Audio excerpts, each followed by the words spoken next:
also the Ivy Masters Learning Center at ivymasters.com.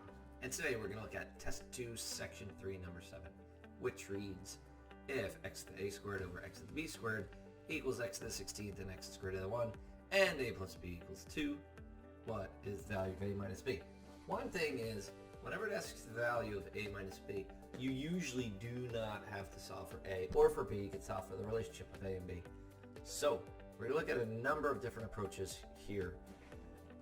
First thing, we're going to solve it straight algebraically. Whenever you've got different exponents, but you've got a common base, you could subtract those exponents. You could be in the middle of the test and be like, hey, what do I do here?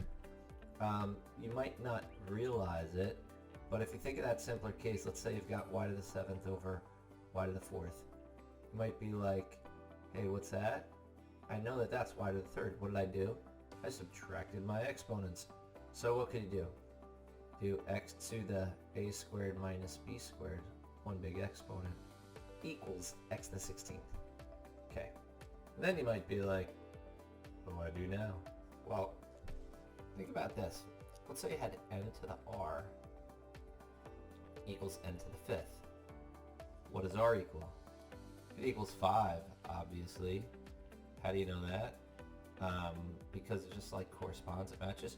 In other words, when the bases are the same, you could drop them and then just set the exponents equal.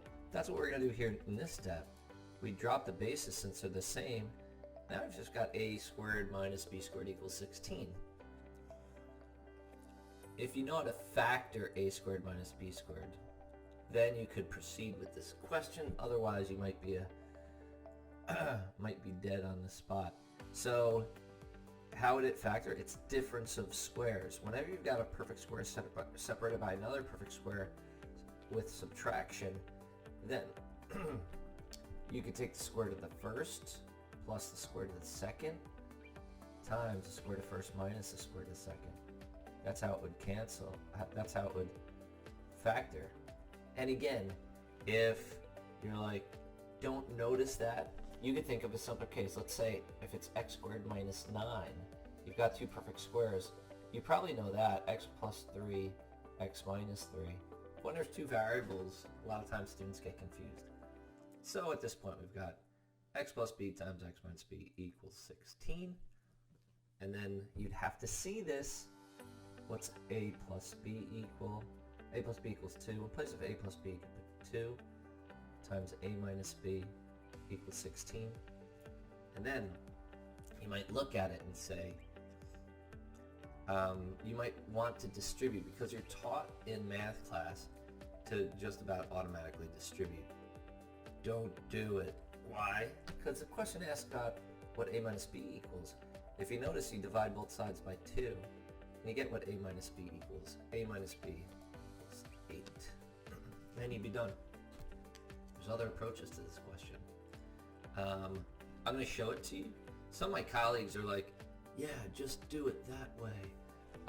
And some of the colleagues that I really respect, but I think that other approaches here could work for students who have trouble with this. Another thing you could do is you could make a table here. You can make an A, you can make a B, you make an x to the n. Now, A and B. You need an A and a B that's going to add to give you 2. We know it based on this part.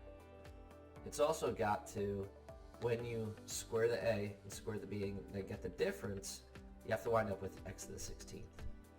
So as you're thinking about it, you might say something like, oh, I'm going to make A 2 and I'm going to make B 0. And then what you find is that you'd have x to the 2 squared, which is x to the 4th, over x to the 0 squared, which is x to the 0. Anything to the 0 is 1, so you wind up with x to the 4th. Then you have to ask yourself, hey, does my a have to be bigger or smaller? And you'll probably conclude that your a has to be bigger. So let's make our a bigger. You might make a 6. And then if a is 6, what is b? If a plus b has to equal 2, b is going to be negative 4. And then what you do is x to the 6 squared over x to the negative 4 squared. It's going to be x to the 36 over x to the 16th. And you get x to the 20th. and then you find that you're too big. So what's a minus b in this scenario? A minus b would be 6 minus a negative 4, which would be 6 plus 4, which would be 10, and that's too big. So once again, your answer's got to be A.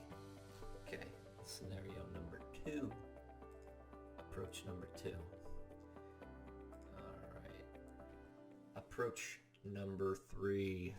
There's another way you could do this using a system of equations. I could take this equation right here. Oops. This equation right here. And I could isolate one of the variables. Let's say I get b alone. If I subtract a from both sides, I get b equals 2 minus a. And now, in place of b in here, I give a 2 minus a. So I get x to the a squared over x to the, in place of b, I put 2 minus a. So that quantity squared, because the b was squared, equals x to the 16th. Now, I've got x to the a squared up top. Down below, what's x to the 2 minus a squared? It's x to the 2 minus a times 2 minus a. Get a FOIL, in other words, equals x to the 16th. And then, what is, if I FOILed the bottom, what do I get?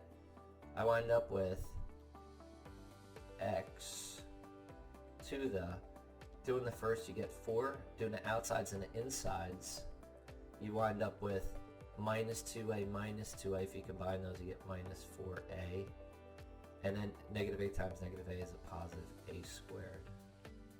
Whole thing equals x to the 16th.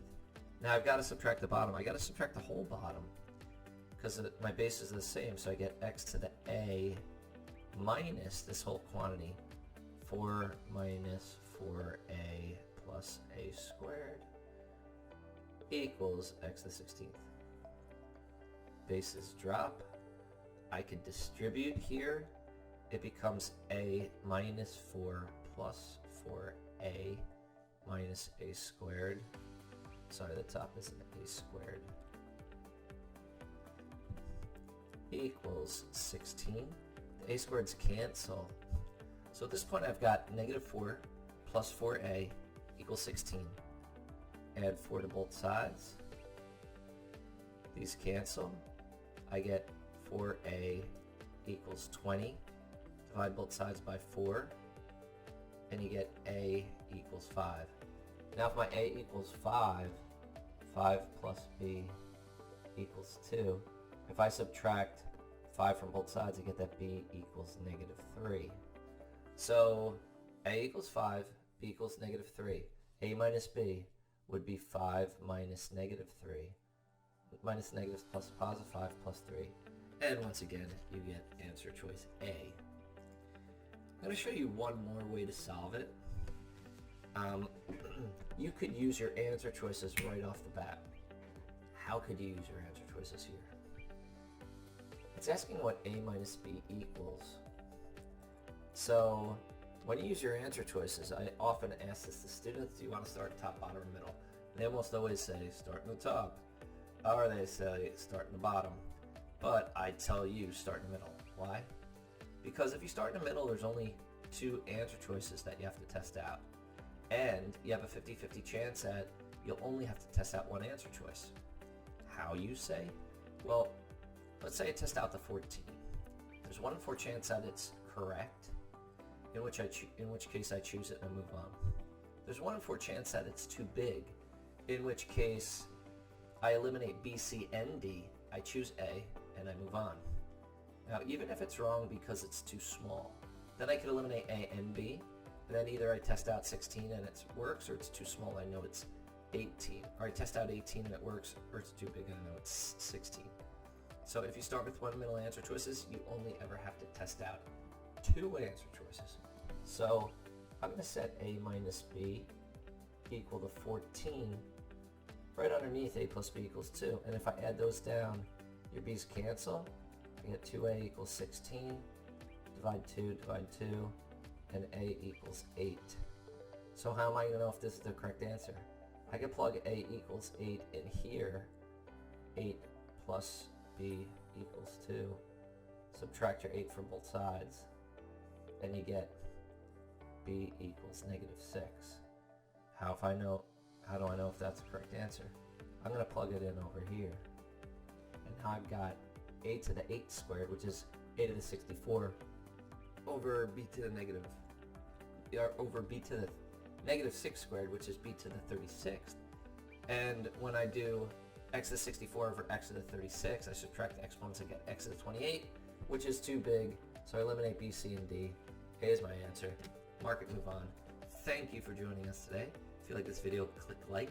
You can share it with someone who has difficulty solving these exponent questions. If there's any question you'd like to see answered from any official PSAT or SAT or ACT, leave that in the comments. I'd be happy to shoot a video on it. Click subscribe so you don't miss anything, and check out our 1-minute video on TikTok. Have a great day.